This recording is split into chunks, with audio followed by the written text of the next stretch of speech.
This week at Interior, Secretary Salazar completed his coast-to-coast tour of the newest national monuments designated last week by President Obama.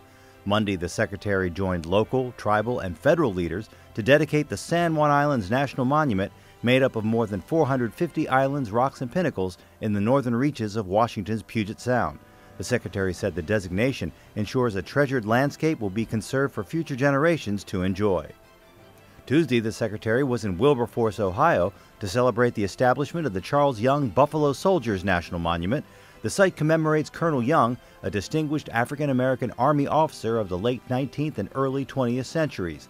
Salazar said the site tells the story of a pioneering military leader and marks an important chapter in our nation's struggle for civil rights.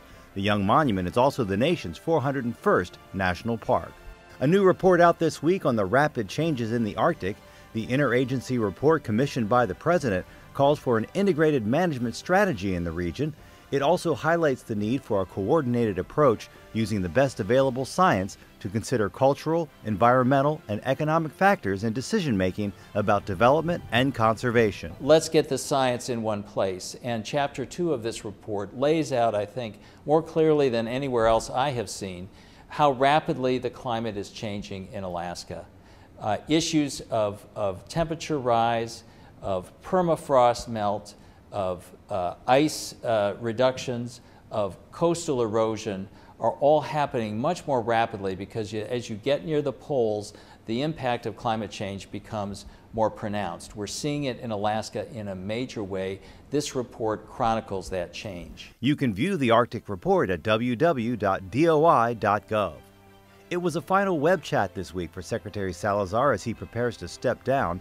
The Secretary took questions on a wide range of topics, offered some advice to his successor, and took a look back at his own experiences of the last 4 years. My advice to Sally would be to enjoy the job. It is a joyful journey, a joyful place, and the things that we get to do here at the Department of Interior, that the Secretary of Interior gets to do, are unparalleled. We get to see the world. For me, exploring the Everglades and the Arctic and the Arctic seas and the rivers of Washington State and Acadia and Maine and all the great places that I've gotten to see and the people that I've gotten to work with. It is truly a joyful journey. For me, it has been a very joyful chapter of my life, and I expect that Secretary-designee Jewell will have the same kind of joyful journey. Speaking of journeys, the National Park Service this week said that more than 282 million people visited America's national parks in 2012, an increase of more than 3 million over 2011, and the sixth highest total in Park Service history. The number one location on the list? The Blue Ridge Parkway that runs 469 miles between the Shenandoah National Park in Virginia and the Great Smoky Mountains National Park in western North Carolina.